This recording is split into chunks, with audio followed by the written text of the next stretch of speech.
É curioso, mas há conceitos que são novos para nós. E há outros que nós vimos tropeçando há muitos séculos. Há quase 30 séculos, aqui e acolá, os homens têm esbarrado num conceito muito importante: o infinito. E se eu perguntar a você o que é infinito? Você talvez pense assim: bem, se eu fosse o Vinícius de Moraes, responderia com o final do meu poema. Meu, do Vinícius. Qual é? Que não seja imortal, posto que é chama, mas que seja infinito enquanto dure. Ora, se vai durar, vai terminar. Se vai terminar, é finito. Que história é essa? Vamos substituir. Vinícius poderia dizer assim: que seja profundo, que seja extremamente denso. Esta é uma ideia do infinito. Ele estaria dando a ideia de profundidade, diferentemente do infinito dos matemáticos, que às vezes é o muito grande. 1, 2, 3, 4, etc. É o muito grande. E a parte, e as frações, e a medida, e o muito pequeno. Ambos. O infinito muito grande e o infinito muito pequeno pode ser contado. E à medida que eu vou contando, eu gasto tempo. Olha aí um novo conceito, o tempo. Mas o que é o infinito muito grande e o que é o infinito muito pequeno? É aquele algo mais que o homem descobre quando na física descobre o tempo, quando na arte descobre o profundamente belo.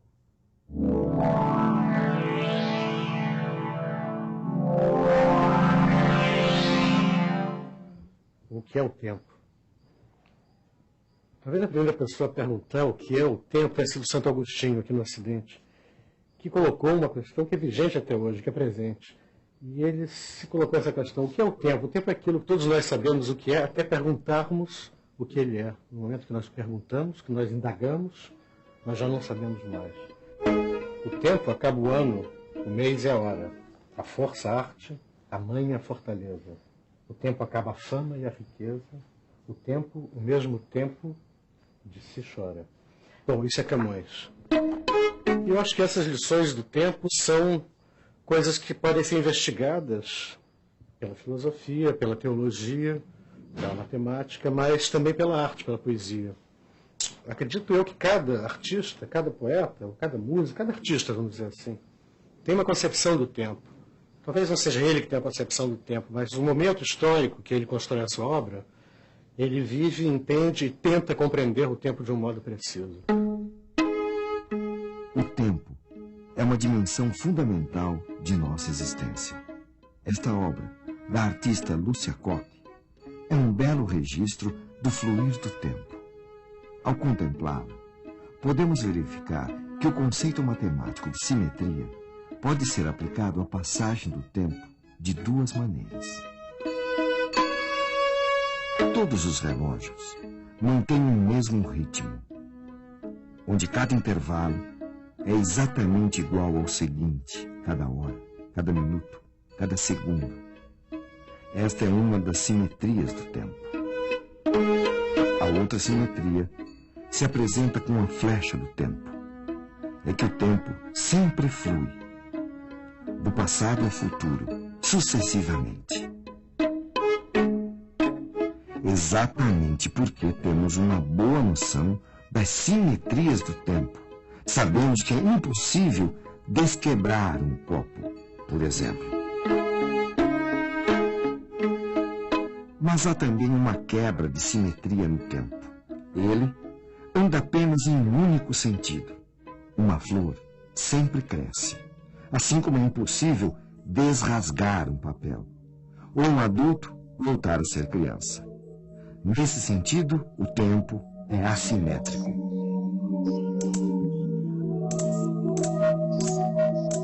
Mas nem sempre esse conhecimento matemático está de acordo com as nossas sensações. O tempo psicológico nem sempre está de acordo com o tempo real.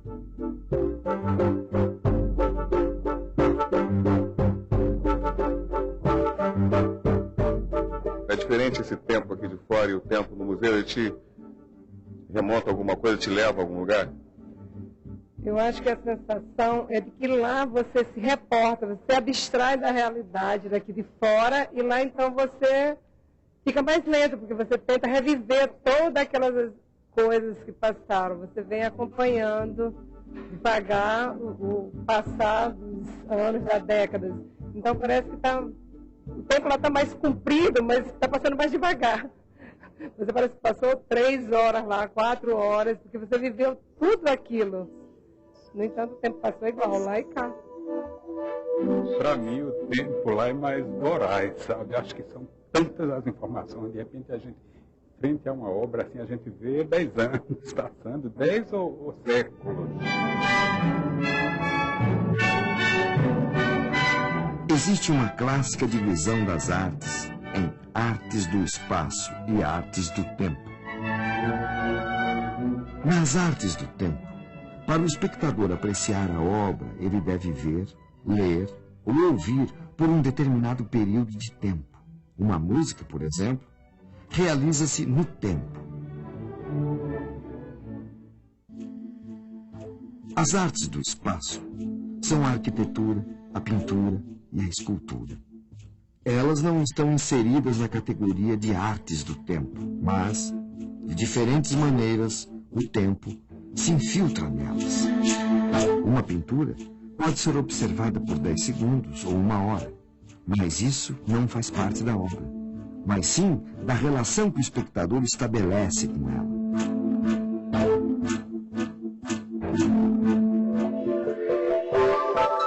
Em 1401, na cidade italiana de Florença, berço do Renascimento, foi organizado um concurso para os artistas locais.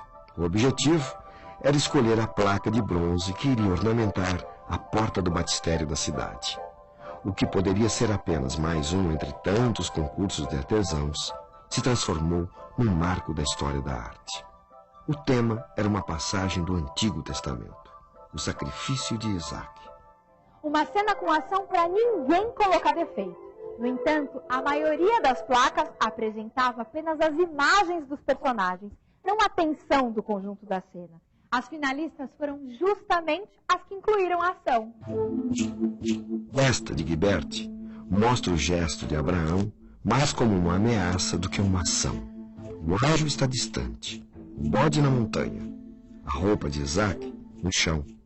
Falta o elemento que liga as ações temporais, sugira movimento. Observe a diferença na placa vencedora, de Brunelleschi. A atenção é dirigida para o centro da placa, onde ocorre a ação. Os gestos de Abraão e do anjo são uma coisa só. O anjo bloqueia a mão de Abraão e ao mesmo tempo empurra o bode na direção do altar, para que ele seja sacrificado no lugar do menino.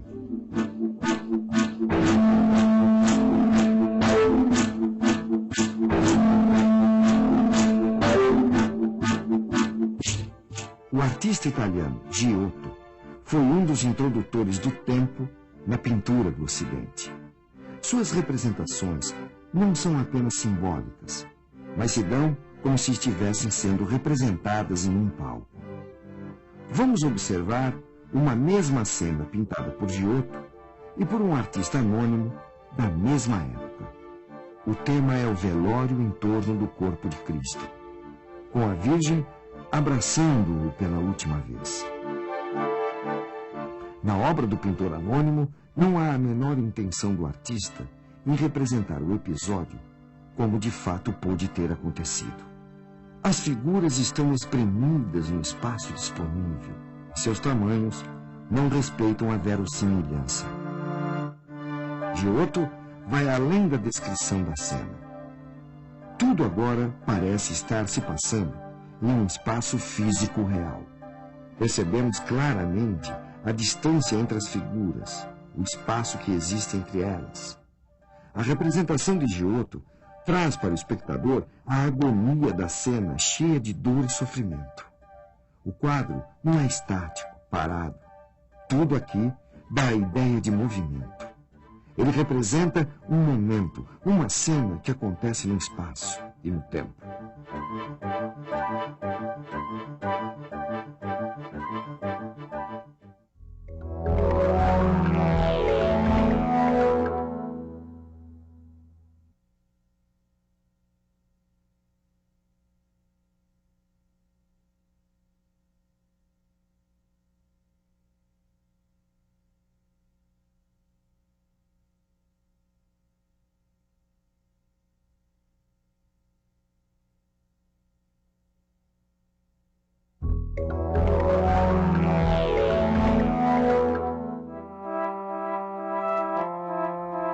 Embora ainda pouco elaborada, a perspectiva foi um dos recursos utilizados por Giotto para introduzir o tempo e o movimento em suas representações. Ao construir espaços tridimensionais em uma superfície plana, o artista italiano reproduz não mais uma paisagem imutável, mas um ponto de vista, o registro do que está acontecendo em um determinado momento. Daí em diante, a perspectiva se aprimorou e foi adotada por inúmeros pintores. Utilizando-se de elementos da geometria, a perspectiva torna possível representar tempo e espaço na superfície da tela, ao compor as principais linhas do quadro, convergindo para o ponto de fuga, um ponto imaginário que estaria situado no infinito. Mas seria possível situar um ponto qualquer no infinito? O que é, afinal, o infinito? Pois é. Será que é possível desenhar um ponto no infinito? É uma bela pergunta. Se isto fosse um escritório de arquitetura e eu estivesse desenhando uma planta, aqui seria uma rua. Ah, paralelas, não é? Elas nunca se encontram. Mas para o poeta, para o matemático, elas se encontram no infinito. Eu posso dar uma visão relativa do infinito. Na arte, isso aconteceu com a perspectiva. Eu quero desenhar uma rua, eu não as faço paralelas. Elas vão num ponto que pode estar na figura, mas provavelmente além da figura, elas se encontram. É o ponto de fuga. Pronto, está lá o ponto que você queria, o infinito. O infinito, além de belo, além de suscitar ideias matemáticas e ideias poéticas, tem mexido com a cabeça das pessoas. Afinal de contas, além deste infinito geométrico, nós falávamos no início de outro infinito, o infinito dos números. Imagine o seguinte, eu desenho aqui um segmento que vem de A até B. Mas quantos pontos ele tem? Ah, o ponto é adimensional, tem infinitos pontos. Bom, isso acontece também no segmento CD. E eu pergunto, qual é o infinito maior? O de CD ou o de AB? Quase todos nós somos levados a dizer, o de AB, porque o CD cabe aqui 2, 3 vezes. Não. Se eu fixar aqui um barbante e correr aqui, cada um dos infinitos pontos de CD tem um único correspondente em AB. Que gozado! Quando se trata de infinito, o todo parece não ser maior que as partes. Esta ideia foi ótima para um grande matemático chamado Cantor. São ideias surpreendentes. Favoreceram muito a matemática. Aguçaram muitas obras de arte. A perspectiva é uma delas. A relatividade na física é outra ideia que mexe com o infinito, relativiza. O tempo foi importante na física do Einstein. O tempo foi importante na arte de Giotto. O tempo, a arte, o infinito, tem muito a ver com arte, com matemática, enfim, com o nosso modo de viver. Buscando uma sintonia com a nova realidade, o movimento futurista propunha introduzir na arte o ritmo e a dinâmica industrial, através de uma poética do dinamismo, da sensação dinâmica vinda da percepção de um novo tempo, criado pelas conquistas técnicas e científicas, como a lâmpada elétrica, a velocidade dos trens e automóveis. Os futuristas foram os primeiros a se utilizar do tempo como material de arte, e seus trabalhos estão na origem das instalações e performances surgidas na década de 1960 e que integram de forma definitiva as artes do espaço e do tempo.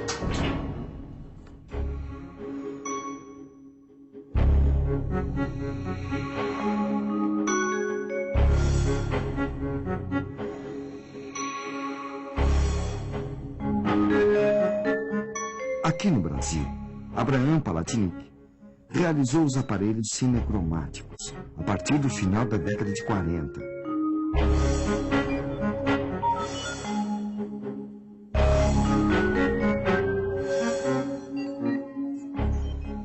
como eu tinha uma experiência de tecnologia, de repente, eu me vi cercado de motores, de articulações, eu estava projetando, eu queria acionar alguma coisa no espaço, que tivesse uma razão de ser e não representasse alguma outra coisa.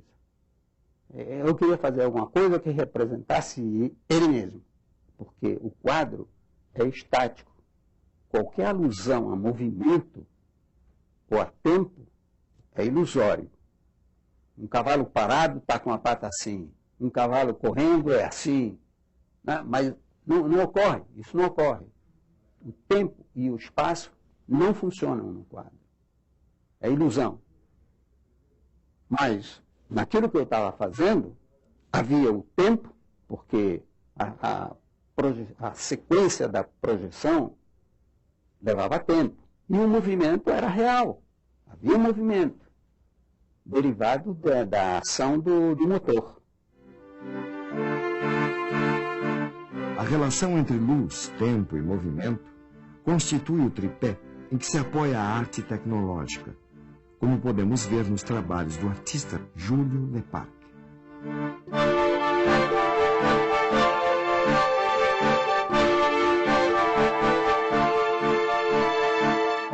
Esse instante agora que vocês estão gravando, esse instante nunca mais vai se repetir.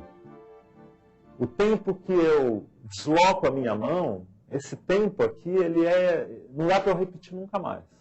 Ele acontece uma vez só. Mas na hora que eu passo, é muita coisa, né? A gente tem que conseguir justamente transformar esse tempo numa coisa diferente, diferenciar, criar uma duração que é significativa. A variedade de materiais, a diversificação das linguagens, os novos conceitos introduzidos e realizados pela tecnologia estreitaram e fundiram essa relação, tempo e arte, até chegar aos happenings e instalações em que o observador participa e vê a obra sendo realizada. Uma performance pode ser alguém fazendo uma escultura. Só que essa escultura, em vez de ser uma escultura sobre ferro, sobre madeira, enfim, um suporte tradicional, seja, por exemplo, um sabonete. Ao lavar as mãos, todo dia, toda hora, cotidianamente, a rigor, a gente está esculpindo o sabonete, dissolvendo ele com água. Uma performance é algo assim que se passa. Um repertório, uma quantidade de coisas que eu proponho, uma espécie de vocabulário, e proponho a pessoas precisas, num momento preciso, num lugar preciso, numa situação precisa. E essas pessoas fazem essa série de experiências. Algumas delas banais, outras um pouco bizarras. E o conjunto delas vai formar aquilo que seria um texto, aquilo que seria a peça, a obra. Só que cada uma dessas pessoas fazendo essa performance vai fazer de um jeito, assim como cada pessoa que vai testemunhar aquilo vai narrá-lo de outro jeito. Em cada um deles, esse tempo vai estar representado de um modo diverso.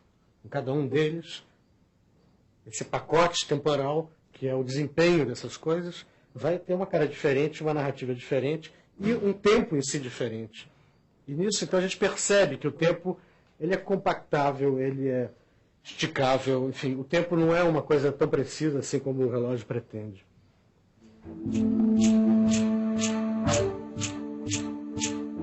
Um dos ensinamentos de Albert Einstein, em sua teoria, é o de que o tempo é relativo a quem o observa.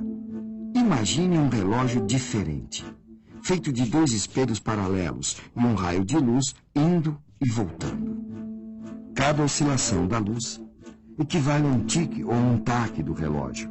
Einstein demonstrou em sua teoria da relatividade que se alguém viajasse numa velocidade próxima à da luz, o tempo se dilataria. O viajante não perceberia essa dilatação do tempo. Um segundo continuaria para ele sendo um segundo, mas o tempo andaria realmente mais devagar. Um observador externo, que estivesse parado aqui na Terra, veria que a trajetória do raio de luz do relógio do viajante é maior do que a do relógio do observador. Assim, para um observador parado, o relógio em movimento numa velocidade próxima à velocidade da luz anda mais devagar. O infinito, muito grande e muito pequeno. O tempo são conceitos que tangenciam a alma de um povo.